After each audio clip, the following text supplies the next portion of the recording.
ಬೆಂಗಳೂರು ನಗರಾಭಿವೃದ್ಧಿ ಸಚಿವರು ಎಚ್ಚರಿಕೆ ಕೊಟ್ಟರೂ ಕೂಡ ಬಿಎಂಆರ್ಸಿಎಲ್ನ ಅಧಿಕಾರಿಗಳು ಎಚ್ಚೆತ್ತುಕೊಂಡಿಲ್ಲ.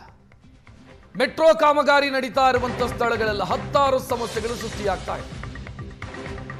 ಮೆಟ್ರೋ ಕಾಮಗಾರಿ ಸ್ಥಳದಲ್ಲಿ ನಿರ್ವಹಣೆ ಇಲ್ಲ, ಜನ ಕಂಗಾಲಾಗ್ತಾ ಇದ್ದಾರೆ. ವಸ್ತುಗಳು ಬೇಕಾಬಿಟ್ಟಿ ಬೀಳ್ತಾ ಇದ್ದಾವೆ. ಕಾಮಗಾರಿ ಸುತ್ತಮುತ್ತಲಿನ ಜನರಿಗೆ ನಿತ್ಯವೂ ನರಕ ಸೃಷ್ಟಿಯಾಗ್ತಾ ಇದೆ. ಡಿಜೆಹಳ್ಳಿ ಸಮೀಪ ಮೆಟ್ರೋ ಸ್ಟೇಷನ್ ಕಾಮಗಾರಿಯ ಸುತ್ತ ಕಸದ ರಾಶಿ ಬಿದ್ದಿದೆ. ಗಾರ್ಬೇಜ್ ಸಮಸ್ಯೆ ಸೃಷ್ಟಿಯಾಗಿದೆ. ಕೃಷ್ಣ ಬೈರೇಗೌಡ ಸೂಚನೆ ಕೊಟ್ಟರೂ ಕೂಡ ಅಧಿಕಾರಿಗಳು ಇದರ ಬಗ್ಗೆ ತಲೆ ಕೆಡಿಸಿಕೊಂಡಿಲ್ಲ. ನೋಡ್ತಾ ಇದ್ದೀರಿ ದೃಶ್ಯಗಳನ್ನ. ಡಿಜೆಹಳ್ಳಿ ಸುತ್ತಮುತ್ತ ಏನ ಕಾಮಗಾರಿ ನಡೀತಾ ಇದೆ ಮೆಟ್ರೋದು. ಅರೆಬರೆ ಕಾಮಗಾರಿ, ಸಮರ್ಪಕವಾಗಿ ಕಾಮಗಾರಿನೂ ಆಗ್ತಾ ಇಲ್ಲ. ಇದರ ಪರಿಣಾಮ ಇಡೀ ಏರಿಯಾದಾದ್ಯಂತ ಸಮಸ್ಯೆಗಳು ಸೃಷ್ಟಿಯಾಗಿರೋದು.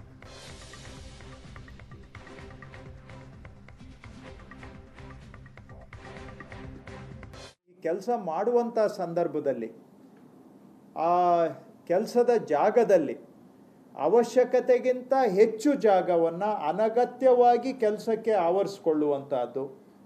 ಅದರಿಂದ ಏನಾಗುತ್ತೆ, ಟ್ರಾಫಿಕ್ಕಿಗೆ ಇದರಿಂದ ಸ್ವಲ್ಪ ಸಾಕಷ್ಟು ಜನಗಳಿಗೆ ತೊಂದರೆ ಆಗುತ್ತೆ. ಯಾಕಂದರೆ 3 ವರ್ಷ 4 ವರ್ಷ 5 ವರ್ಷ ಕೆಲಸ ಪ್ರಗತಿಯಲ್ಲಿದ್ದರೆ ಅದು ಅವಶ್ಯಕತೆಗಿಂತ ಹೆಚ್ಚು ಜಾಗವನ್ನು ಆವರಿಸ್ಕೊಂಡ್ರೆ, ಅವಶ್ಯಕತೆಗಿಂತ ಹೆಚ್ಚು ಸಮಯದವರೆಗೆ ನಾವು ಜಾಗವನ್ನು ಅತಿಕ್ರಮಿಸ್ಕೊಂಡ್ರೆ ಇದರಿಂದ ದೈನಂದಿನ ಟ್ರಾಫಿಕ್ ಸಮಸ್ಯೆ ಇನ್ನೂ ಉಲ್ಬಣ ಆಗುತ್ತೆ.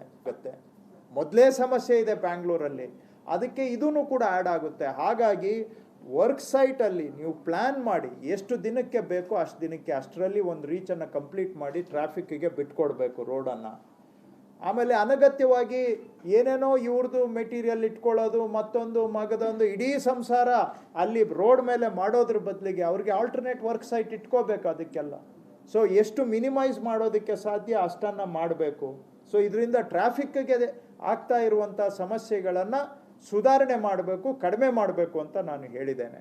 ಮತ್ತು ವರ್ಕ್ ಸೈಟಲ್ಲಿ ಇನ್ನೊಂದು ಸಮಸ್ಯೆ ಏನಾಗ್ತಾ ಇದೆ, ಎಲ್ಲ ಡೆಬ್ರೀಸು, ಆ ಕಬ್ಬಿಣದ ಸಾಮಗ್ರಿ ವರ್ಷದಲ್ಲಿ ಗಲೀಜಾಗ್ತಾ ಇರೋದು 1 ವರ್ಷದಿಂದ.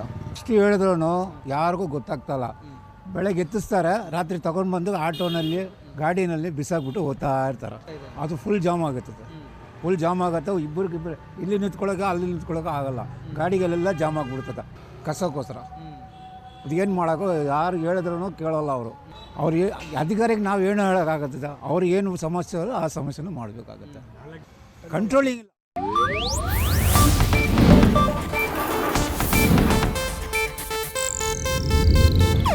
ಇದು ಏಷ್ಯಾನೆಟ್ ನ್ಯೂಸ್ ನೆಟ್ವರ್ಕ್ ಪ್ರಸ್ತುತಿ.